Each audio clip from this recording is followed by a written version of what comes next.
Hello প্রিয় ছাত্রছাত্রীরা, KTC এক্সক্লুসিভের একটি নতুন ভিডিওতে তোমাদের সকলকে স্বাগত জানাই। আজকে তোমাদের জন্য যে ভিডিওটি নিয়ে আসা হয়েছে সেটি হলো ইম্পারেটিভ সেন্টেন্স দিয়ে ভয়েস চেঞ্জ। ভয়েস চেঞ্জ তোমরা সকলেই করেছো, কিন্তু ইম্পারেটিভ সেন্টেন্স দিয়ে ভয়েস চেঞ্জ থাকলেই তোমাদের কিন্তু বেশ সমস্যায় পড়তে হচ্ছে। তো আজকে আমরা এই ভিডিওর মধ্য দিয়ে ইম্পারেটিভ সেন্টেন্স দিয়ে যে সমস্ত ভয়েস চেঞ্জগুলো রয়েছে সেগুলো কিন্তু আমরা খুব সহজেই আজকে শিখে নেব। চলো দেখা যাক ইম্পারেটিভ সেন্টেন্স মানে কি। আমরা সকলেই জানি যে ইম্পারেটিভ সেন্টেন্স কথার অর্থ হচ্ছে যেই বাক্যের দ্বারা আমরা তিন ধরনের কথা বোঝাবো। সেটি হচ্ছে একটি আদেশমূলক বাক্য, 2 নম্বর অনুরোধমূলক বাক্য এবং 3 নম্বর পরামর্শ বা উপদেশমূলক বাক্য। অর্থাৎ আদেশ, উপদেশ এবং অনুরোধ, এই 3 ধরনের যে বাক্যগুলো ব্যবহার করা হয় যেই বাক্যের দ্বারা, তাকে আমরা বলি ইম্পারেটিভ সেন্টেন্স। এই ইম্পারেটিভ সেন্টেন্সের যে গঠন, মূলত সেই গঠনটি কিন্তু হলো ভার্ব প্লাস অবজেক্ট, অর্থাৎ ভি প্লাস ও। এই ধরনের বাক্যে কোনো সাবজেক্ট থাকে না, সাবজেক্ট সবসময় কিন্তু উহ্য থাকে। এই যে সাবজেক্ট, সে কিন্তু উহ্য থাকে, সাবজেক্টটি এখানে কিন্তু থাকে না, শুধুমাত্র ভি প্লাস ও অর্থাৎ ভার্ব প্লাস অবজেক্ট দিয়েই থাকে। শুরু হচ্ছে যেমন দেখো ওপেন দা ডোর, এক্ষেত্রে কিন্তু দেখো ওপেনটা ভার্ব আর দা ডোর হলো অবজেক্ট। তো এক্ষেত্রে কিন্তু কোনো সাবজেক্ট নেই। যদি আমাদের এই ধরনের ভয়েস চেঞ্জ দেয় তখন আমরা কি করব? নরমালি তোমরা সবাই ভয়েস চেঞ্জ জানো যে তোমাদের কেমন থাকে। দেখো থাকলো হি প্লেজ ক্রিকেট, নরমালি কিন্তু আমাদের এই ধরনের ভয়েস চেঞ্জ থাকে। তাহলে এই ক্ষেত্রে আমরা কি করি?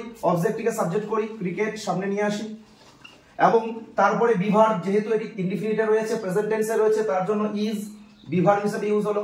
তারপরে V3 অর্থাৎ প্লে, V3 হচ্ছে প্লেড, এর পরবর্তীতে বাই প্রিপজিশন এবং সাবজেক্টটি অবজেক্ট হয়ে যায় হি, অবজেক্ট হয়ে হিম হয়ে যায়।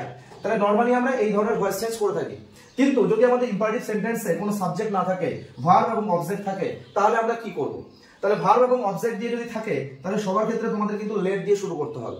অর্থাৎ যেমন আমরা বলে থাকি যে চলো শুরু করা যাক, এই ধরনের কথা বলতে গেলে আমরা লেট দিয়ে বলে থাকি। তাহলে এখানে ওপেন দা ডোর অর্থাৎ ভার্ব প্লাস অবজেক্ট দিয়ে যখন থাকবে তখন আমরা কিন্তু লেটের নিয়ম দিয়ে করব। প্রথমেই আমরা লিখে নেব লেট, এলইটি লেট।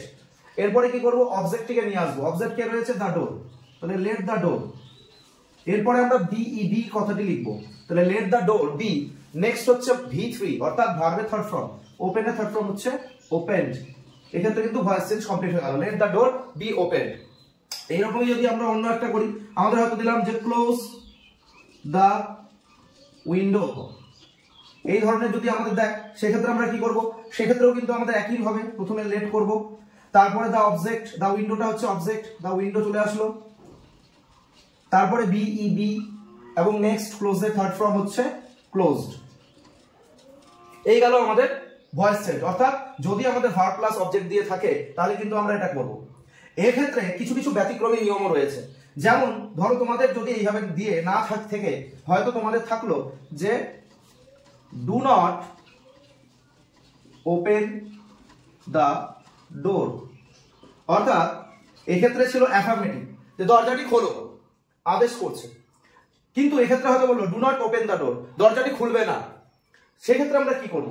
মনে রাখবে ডু থাকলেই সেই ডুটা তুলে দিয়ে আমরা কিন্তু লেট লিখে দেবো, লেট, তারপরে নট বসে যাবে, লেট নট, এবং তারপরে যা নিয়ম তার সেই অনুযায়ী হবে। প্রথমে দা ডোর যে ছিল সেই দা ডোর চলে এলো অবজেক্ট হিসেবে, বিইবি বসলো এবং ওপেন এর থার্ড ফর্ম হলো ওপেনড, কমপ্লিট। তাহলে এটি একটি ব্যতিক্রমী নিয়ম তোমরা দেখতে পেলে। সেম ভাবে যদি আমাদের এটাও করি যে do not close the window, এক্ষেত্রে আমরা কি করব? এক্ষেত্রে কিন্তু আমরা আবার সেই ডু তুলে দিয়ে লেট লিখবো, নট বসে গেল, object the window, be verb মানে বি এবং ক্লোজ এর থার্ড ফর্ম হলো ক্লোজড।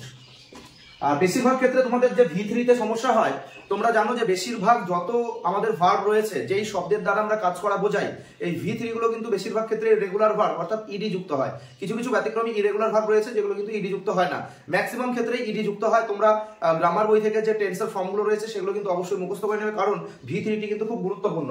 তাহলে ক্লোজ এর থার্ড ফর্ম হলো ক্লোজড, এক্ষেত্রে আমাদের কিন্তু এই ভয়েস চেঞ্জটি হয়ে গেল।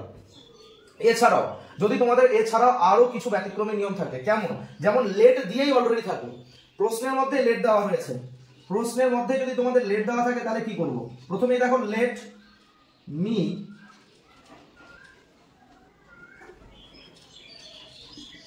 সিং এ সং, হয়তো তোমাকে এটা বললো let me Singh a song, চলো আমাকে একটি গান গাইতে দাও। এই কথাটা বলা হলো হয়তো, সেক্ষেত্রে তুমি কিন্তু প্রথমেই লেট লিখে দেবে, প্রথমেই লেট লিখবে, লেট দিয়ে হয়তো প্রশ্নটি রয়েছে, সেক্ষেত্রে তুমি প্রথমেই লেট লিখবে। এরপরে কি করবে, এরপরে তোমরা কিন্তু অবজেক্টটি নিয়ে আসবে, অবজেক্টকে এ সং, তাহলে a song, let a song হলো। তারপরে কি করব, আমরা বি লিখবো, লেট এ সং বি। তারপরে V3 সিং এর থার্ড ফর্ম হলো সাং হলো, let a song be sung by me. এই ক্ষেত্রে কিন্তু বাই প্রিপজিশনটি বসাতে হবে, বাকিগুলোর ক্ষেত্রে কিন্তু বাই বসবে না। তাহলে নিয়ম কি, নিয়ম হচ্ছে লেট দিয়ে যদি থাকে তাহলে সবার প্রথমে তোমরা লেটটাকে বসিয়ে দেবে, তারপরে যে অবজেক্টটি রয়েছে সেটিকে আমরা এ সং নিয়ে আসবো, নিয়ে আসার পরে বি লিখবো, তারপরে V3 সিং এর থার্ড ফর্ম হলো সাং, তারপরে বাই প্রিপজিশন বসবে, এবং এই যে আমাদের আরেকটি অবজেক্ট এখানে ছিল মি, এই মি কিন্তু এখানে বসে গেল, এখানে কোনো সাবজেক্ট আর হবে না। বোঝা গেল? এই ধরনের ব্যতিক্রমী নিয়ম কিন্তু আমাদের থাকতে পারে। এছাড়া তোমাদের যে আরেকটি নিয়ম সেটি হচ্ছে, যদি এখানে যেমন আমরা দেখেছি verb plus object, verb plus object রয়েছে, যদি অবজেক্ট না থাকে, যদি অবজেক্ট না থাকে, অবজেক্ট না থেকে হয়তো অন্য কোনো আদার্স ওয়ার্ড থাকলো, কেমন আদার্স ওয়ার্ড, সেক্ষেত্রে আমরা নিচে এই জায়গায় করে দেখাচ্ছি, এই জায়গায় দেখো যে তোমাদের হয়তো বললো কাম হেয়ার, কাম হেয়ার, এখানে এসো, এক্ষেত্রে আমরা কি করব, তাহলে দেখো এখানে কাম হেয়ার, হেয়ারটা কিন্তু কোনো অবজেক্ট নয়, এক্ষেত্রে আমরা কিন্তু লেটের নিয়ম আর করবো না। আদেশ বোঝাচ্ছে যেহেতু যে এখানে এসো, এটা একটা আদেশমূলক বাক্য, তাই আদেশ যেহেতু বোঝাচ্ছে সেক্ষেত্রে তোমরা কিন্তু অবশ্যই প্রথমে লিখবে you are ordered to come here, অর্থাৎ you are order to come here, প্রথমে তোমরা লিখে দেবে ইউ আর অর্ডার টু, তারপরে কাম হেয়ার। এই সেম যদি তোমাদের হয়তো এখানে থাকলো যে please give me a glass of water, এক্ষেত্রে তোমরা মনে রাখবে প্লিজ অনুরোধ করছে, তাহলে অনুরোধমূলক বাক্যে কিন্তু প্লিজটা তুলে দেবো, তুলে দিয়ে আমরা লিখবো ইউ আর রিকোয়েস্টেড টু, যা আছে তারপরে বসে যাবে give me a glass of water হলো। এছাড়া যদি তোমাদের কিছু উপদেশমূলক বাক্য দিয়ে থাকে, কেমন উপদেশমূলক বাক্য, হয়তো তোমাদের বললো, হয়তো তোমাদের বলা হলো do not run in the sun, তোমাকে বললো যে রোদের মধ্যে দৌড়াবে না, এক ধরনের উপদেশমূলক বাক্য।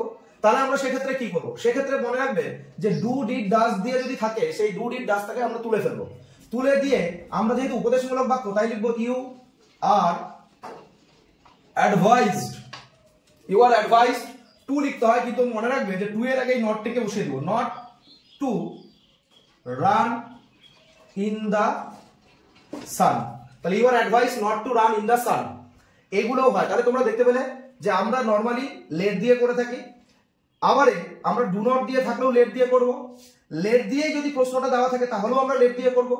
এছাড়া যদি ভার্বের পরে অবজেক্ট না থেকে আদার্স কোনো ওয়ার্ড থাকে, অবজেক্ট আছে তাহলে লেট দিয়ে হবে, কিন্তু অবজেক্ট না থেকে যদি আদার্স ওয়ার্ড থাকে, যেমন লিখেছি come here, please give me a glass of water, বা do not run in the sun, দেখো এগুলোতে কিন্তু অবজেক্ট নেই। তাহলে এই ধরনের যদি বাক্য থাকে তাহলে কিন্তু আমরা ইউ আর অর্ডার টু দিয়ে, ইউ আর রিকোয়েস্টেড টু দিয়ে, অথবা ইউ আর অ্যাডভাইস টু দিয়ে কিন্তু আমরা উত্তরগুলো করব। তো এই হচ্ছে তোমাদের ফরম্যাট, আশা করি তোমাদের কিন্তু আর সমস্যা হওয়ার কথা নয়। তো তোমরা যদি এই ধরনের ভিডিওগুলো দেখতে থাকো, ভিডিওগুলো যদি তোমরা পেতে চাও, আরো গ্রামারের ভিডিও তোমরা পেতে চাও, তাহলে অবশ্যই কিন্তু তোমরা এই চ্যানেলটিকে সাবস্ক্রাইব করবে, ভিডিওটিকে বন্ধুদের মধ্যে শেয়ার করবে এবং অবশ্যই লাইক করবে। আর সাবস্ক্রাইব করতে গেলে কিন্তু কোনো টাকা পয়সা লাগে না, তোমরা সাবস্ক্রাইবটা যদি করে রাখো তাহলে অবশ্যই কিন্তু তোমরা এরপরে আরো নতুন নতুন কিন্তু গ্রামারের ভিডিওগুলো তোমরা পেতে থাকবে।